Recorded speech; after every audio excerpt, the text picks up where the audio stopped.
everybody, welcome back to our channel and welcome back to our series this November where I am going around Charlotte, North Carolina and showing you some monuments to veterans around town.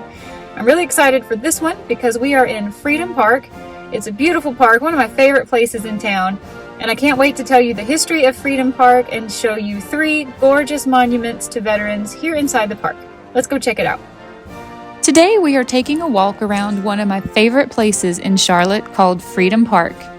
I've been coming here for all the years I've lived in Charlotte, and Michael loves to come here on the weekends with me to get his run in.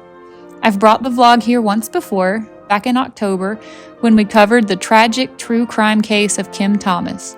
Her memorial tulip poplar is planted here in the park.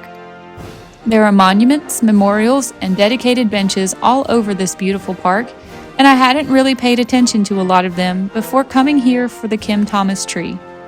I noticed then that there are several monuments in the park for veterans, and I want to share these with the vlog today. It's perfect to find these monuments in a park in this gorgeous, so aptly named Freedom Park.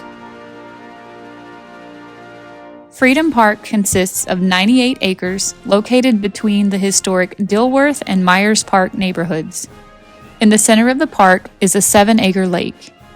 After the end of World War II, the Mecklenburg County Lions Club raised private money to build this park in honor of veterans, which is why it is named Freedom Park. Very fittingly, there are several monuments here that I want to show you today. This first monument is dedicated to the 32 veterans from Mecklenburg County who fought on D-Day. I could not believe what I learned when I started looking up research on this particular monument.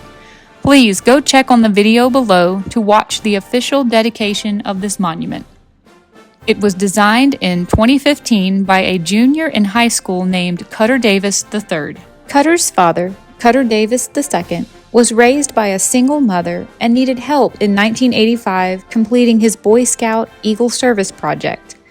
A family friend from church named Mr. Harold Eatman jumped in to help out. Mr. Eatman at the time was about 70 years old, 40 years past his service in World War II, when he was one of the servicemen who jumped to invade Normandy, France as an 82nd Airborne paratrooper. He became a mentor to Cutter Davis II. Mr. Davis went on to have a family of his own of 3 children who grew up knowing Mr. Eatman and all that he had done for their country and for their father. One of those children was Cutter Davis III, who brainstormed with his parents what he could do as his service project for his own Eagle Scouts rank. He hoped to do something impactful and long-lasting, and he decided to design and raise money for a monument to memorialize those born in Mecklenburg County who participated in one of the 20th century's most impactful and lasting events, D-Day. Please go watch the video of Cutter Davis III talking about his inspiration of the monument and his love and respect for Mr. Eatman. If it doesn't bring tears to your eyes and a choke of pride to your throat, I just don't know what will. This second monument commemorates the service of American military personnel in the China-Burma-India theater of World War II. Below the insignia, the granite has a long inscription commemorating the comprehensive efforts of those involved in this area of military effort of World War II, considered by many to be a forgotten effort. I'll be honest, I did not know what the China-Burma-India theater was, and I'm glad there is a marker here that inspired me to learn about it. The China-Burma-India theater, often abbreviated as the CBI theater, was actually one of the major theaters of World War II, where Allied forces primarily from the United States, British Commonwealth, and China fought against the Japanese Empire. The theater covered a vast region, including parts of China, Burma, which is today Myanmar, and India, from 1942 to 1945. Operations in the Southeast Asian theater of China, Burma, and India grew out of the United States' decision in 1941 to aid China's war against Japan following Japan's invasion of China in 1937. The Allies, particularly the U.S., sought to support China in its fight against Japan prior to the United States officially entering into World War II. A major focus was building roads and pipelines and maintaining the supply lines, especially the Burma and Lego roads, which connected China to India and allowed critical supplies to be given to Chinese forces. American General Joseph Stilwell, known as Vinegar Joe, was one of the leading Allied commanders in the CBI theater, and he worked alongside Chinese leader Chiang Kai-shek and the British commanders to coordinate efforts against the Japanese.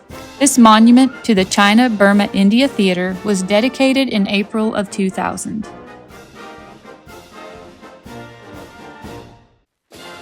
This third and final monument was dedicated in 2013 to honor all Marines, including those that are still living, those who have passed away, and those who did not make it home from war. I've linked below a really touching YouTube video from the Charlotte Observer channel because I did not think it would be right to take their footage and use it here in my video. In that video, 4 Marine veterans speak about their time in service at the dedication of this monument. Please go check that video out if you would like to hear their incredible stories. I would like to personally thank them and all Marines that may be watching this video for their service.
It's a chilly day here in Charlotte. I hope the footage was pretty stable, but I was actually shivering for a lot of it. I thought those monuments, though, were absolutely worth sharing. I hope you enjoyed them as much as I do, especially the monument to the D-Day veterans. That one, the story behind that monument really gets me.